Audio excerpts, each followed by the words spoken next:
Have you ever wondered what hygiene was like in the Aztec Empire? The Aztecs, with the help of their Mayan and Toltec forebears, flourished from the 14th to the 16th centuries. Their hygiene practices were in line with earlier customs and emphasized purity and cleanliness, much different from European customs. The Aztecs were committed to good hygiene and even used natural soaps and detergents made from local plants. Their canal and aqueduct systems made water separation essential for irrigation and personal use.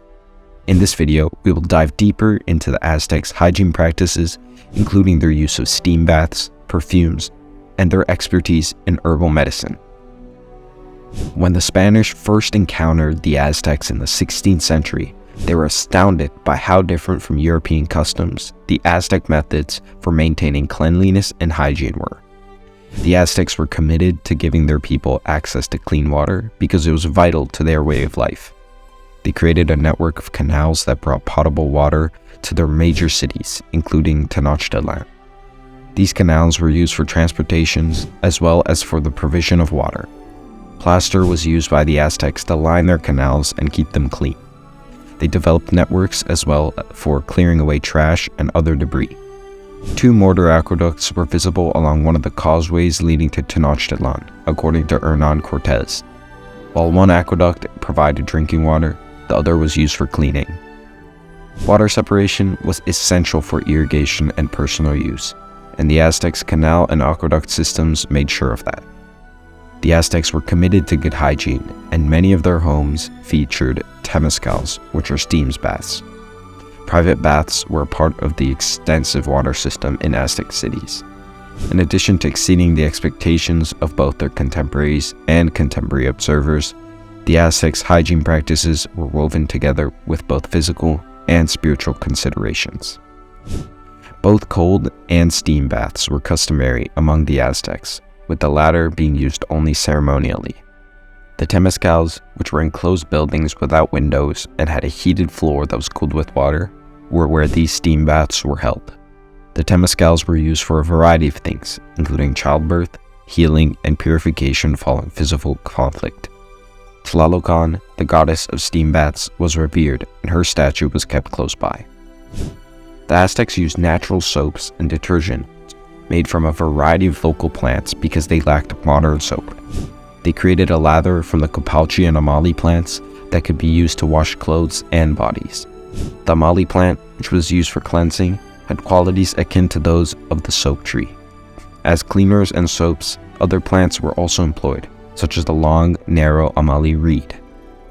The Aztecs placed a high value on cleanliness for both practical and ritualistic reasons. Some people abstained from taking a bath during the month of Atamalqualitzli. While traveling, merchants were away from their homes as a sign of sacrifice and penance. While men were at war, women did not wash their faces. Even sacrificed prisoners received a bath before being put to death. According to the Badianis manuscript, a herbal text from 1552, the Aztecs were particularly concerned with underarm odor and used perfumes and deodorants to combat it. According to one text, one should enter a well-prepared bath, wash their underarms thoroughly, and then take a bath with pulverized plants, a freshly removed human and dog bone, and the juice of fragrant plants and flowers. The Aztecs also used perfumes like those used on sick people, and women wore deodorants that contained copal gum, amber oil, and balsam oil to prevent body odor. During religious rituals, especially by priests, patients were anointed with the fragrance of flowers, pine needles, and fruit, and incense was burned. It was essential to keep one's face and clothing clean if one wanted to remain pure and find love. The Florentine Codex, written in the 16th century by the Spanish Franciscan friar Bernardino de Sahagún, outlined purity and cleanliness as the best ways for young women to find husbands. This codex provides information about the cultural customs of the Aztec world and is one of the few first-person accounts of Aztec society. Sahagún contains advice from a father to his daughter emphasizing the value of keeping one's appearance clean, including washing one's face, hands, and mouth in the morning, and refraining from wearing makeup and paint. Courtesans who were dressed and groomed themselves to please men were thought to use makeup and perfumes. According to Sahagún, these shameless creatures occasionally applied rouge and used the yellow cream ashine to achieve a dazzling complexion. It is important to note that women did occasionally use cosmetic, with ashine, a sort of yellow mud applied to the skin, being the most popular choice.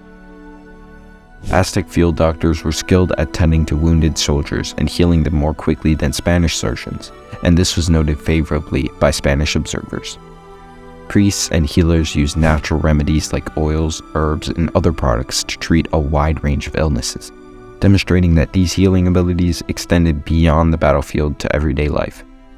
Aztec healers were particularly skilled at treating common ailments like headaches, coughs, and low-grade infections with herbal treatments. For instance, the bark of the island tree was combined with wax, egg, and other herbs to treat fever and inflammation, and the juice from the nopal cactus fruit was used to reduce swelling. Aztecs were experts in herbal medicine, and they also took good care of their teeth and their hygiene. To keep their teeth clean and their breath fresh, they used urine, honey, salt, and wood ash. Women were known to chew gum made of bitumen and chicle, a substance obtained from the sapodilla tree. However, this substance was not always well liked. One chronicler claimed it gave headaches. Finally, Aztec healers also had techniques for setting broken bones, including carefully placing them between splints of wood, tying them tightly with a cord, and applying a plaster made of gum from the okazado tree, resin, and feathers. A second layer of gun-like material was then applied to the limb and splints to provide further support. When it came to waste management and dental hygiene, the Aztec civilization had unusual practices. Aztec dentists would pull teeth using a solution of vinegar and rattlesnake venom to treat infections and toothaches. This procedure was thought to be relatively painless, and to protect and heal the wound, it was then covered with an herbal concoction. Aztec dentists also performed filling, cavity filling, and jewel application procedures in addition to tooth extraction. Contrarily, the Aztecs had stringent laws prohibiting the discharge of sewage into bodies of water, which is why daily collections of night soil were made by public servants. This procedure was not only evaluated cleanliness, but also provided fertilizer for use in farming. The waste was collected and then canoed to gardens and fields where it was used as a vital fertilizer for crops like chinampas. The Aztecs also had a sophisticated system of canals and aqueducts to prevent sewage from tainting the water supply. The city of Tenochtitlan, known for its networks of canals in Aztec cities, was kept clean and orderly by the regular sweeping of streets and public toilets available for use. The canals were used to remove waste from the city and keep the surrounding area livable. The act of sweeping was highly regarded in Aztec society, with women sweeping their homes each morning as a way to honor their domestic space, while priests swept temples and schools to keep out unwanted and potentially threatening forces. In addition to sweeping and cleaning, the city had barbershops and hair dyeing facilities where residents could have their hair washed and styled. Hairstyles for men varied greatly, with priests keeping long locks, sometimes matted with soot, and common men wearing short haircuts. Boys were shorn until the age of 10, at which point they grew out a patch of hair on the backs of their heads and were only shaven once they proved themselves to be successful warriors. Women could dye their hair using black mud or a green herb, which produce a purple shine in the hair. Some women shaved their heads completely, while older females, particularly mothers, had long hair divided at the nape of the neck and pulled back with a cord. Overall, cleanliness and personal grooming were highly valued in Aztec society, and the city of Tenochtitlan reflected these cultural values through its various hygiene practices and facilities. The Aztecs had a daily routine of 2 meals, breakfast, and an afternoon supper. In some cases, upper-class individuals could indulge in an additional late evening meal of gruel, or partake in a lavish feast with entertainment and excess. However, all fine dining began with the essential practice of clean hands. When guests arrived, they were given water to wash their hands before being served the meal. Once finished, they washed their hands and mouths again and were offered cocoa and pipes. Even the ruler Moctezuma, who valued personal cleanliness, participated in this ritual alongside his guests. As a deep basin known as the Kells was used to provide water for his hands, it was common for beautiful, clean women to perform this task. As we come to the end of this exploration into the hygiene practices of the Aztec Empire, we can see that their customs were rooted in a deep sense of cleanliness and purity, both for practical and spiritual reasons. From their sophisticated water systems to their use of natural soaps and detergents, the Aztecs were ahead of their time in their approach to personal hygiene. Thanks for joining us on this journey through the hygiene practices of the Aztec Empire. If you enjoyed this video, please consider subscribing to our channel for more content like this.